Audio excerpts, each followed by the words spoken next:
हरिओम मित्रों, doctor Jitendra yoga channel पे आप सभी का स्वागत है और मैं हूं डॉक्टर जितेंद्र। मित्रों, आज हम अभ्यास करेंगे एक ऐसे आसन का जो कठिन आसनों के क्रम में आता है। जिसे कठिन समझा जाता है क्योंकि इस आसन को करने के लिए शरीर में विशेष रूप से लचीलापन आवश्यक है।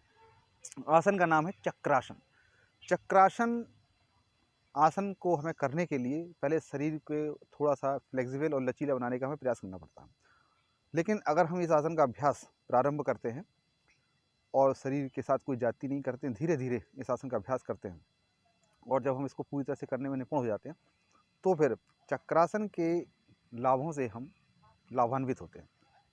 चक्रासन आसन का जब हम अभ्यास करते हैं तो अगर हम इसके लाभ की बात करें तो चक्रासन के अभ्यास से हमारे रीढ़ की हड्डी विशेष रूप से लचीली बनती है, क्योंकि चक्रासन का पूरा फोकस हमारे रीढ़ की हड्डी पर ही होता है आसन का। तो रीढ़ की हड्डी हमारी लचीली बनती है, रीढ़ की हड्डी से जुड़ी हुई सारी मांसपेशियां स्वास्थ्य प्राप्त करती हैं और शरीर में स्फूर्ति का संचार होता है। इसके साथ ही रीढ़ के चक्रासन का अभ्यास करने से हमारा पाचन तंत्र विशेष रूप से दबाव और खिंचाव महसूस करता है, एक्टिवेट हो जाता है। पाचन तंत्र में की गुणवत्ता और उसकी कार्यशैली में, उसकी क्षमता में सुधार होता है। और साथ ही इसका तीसरा एक विशेष रूप से जो लाभ है कि अमूमन ज़्यादातर लोग कब्ज की समस्या से पीड़ित रहते हैं, लेकिन अगर हम चक्रासन का अभ्यास करते हैं तो हम कब्ज की समस्या से भी निजात पा जाते हैं। इसके साथ ही चक्रासन का अभ्यास करने से इस आसन को जब हम करेंगे भी तो इसमें आप देखेंगे कि करने में हमारे कंधे और हमारे पैरों पे और कोहनियों पे विशेष रूप से पूरा शरीर का भार रहता है, तो ये अंग हमारे विशेष रूप से शक्ति प्राप्त करते हैं।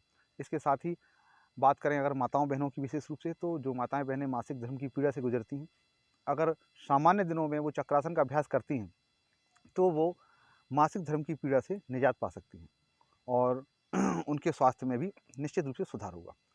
तो आइए हम लोग अभ्यास करते हैं चक्रासन का और लाभ इसके हम प्राप्त करते हैं। चक्रासन का अभ्यास हम करेंगे, सही तरीके से इसका अभ्यास करेंगे और हर उम्र का और हर वर्ग का व्यक्ति इसको अभ्यास कर सकता है। देखिए, चक्रासन के अभ्यास के लिए हम पहले लेट जाएंगे।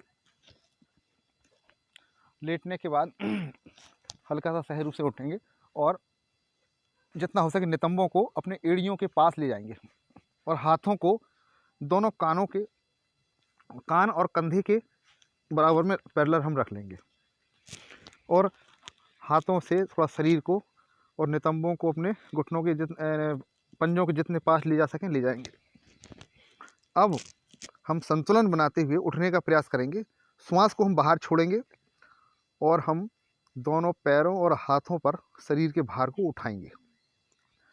बहुत ही सहज तरीके से करेंगे और बहुत ही आसान लगेगा ये आसन करने में। इस तरह से करते हैं अगर, और जितनी सामर्थ्य हो उतना ही शरीर को उठाएंगे और थोड़ा सा भार को हम लेके रखेंगे हाथों और पैरों पर।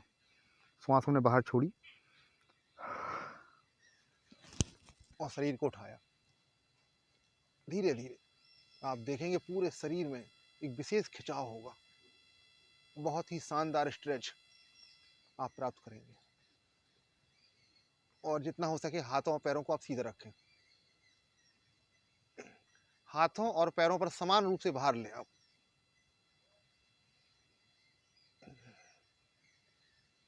श्वास प्रश्वास आप सामान्य रूप से लेते रहें और शक्ति सामर्थ्य के अनुसार कम से कम 15 से 20 सेकेंड तो आप रुकने का अभ्यास करें शुरुआत में।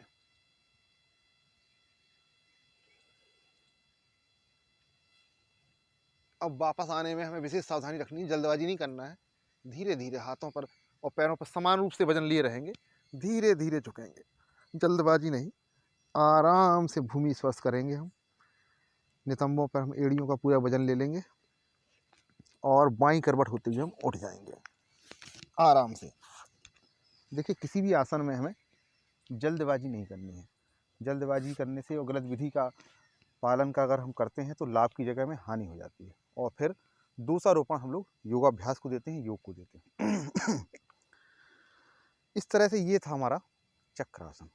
और इस चक्रासन का हम अगर हमें लाभ लेना है तो 3 से 5 बार अभ्यास कर लें। 20-20 सेकेंड, 15-15 सेकेंड का हमें अभ्यास करना है। आप देखेंगे कि इस चक्रासन के अभ्यास से शरीर की उन मांसपेशियों में भी खिंचाव आता है जिन मांसपेशियों में हम दैनिक दिनचर्या में खिंचाव नहीं ला पाते।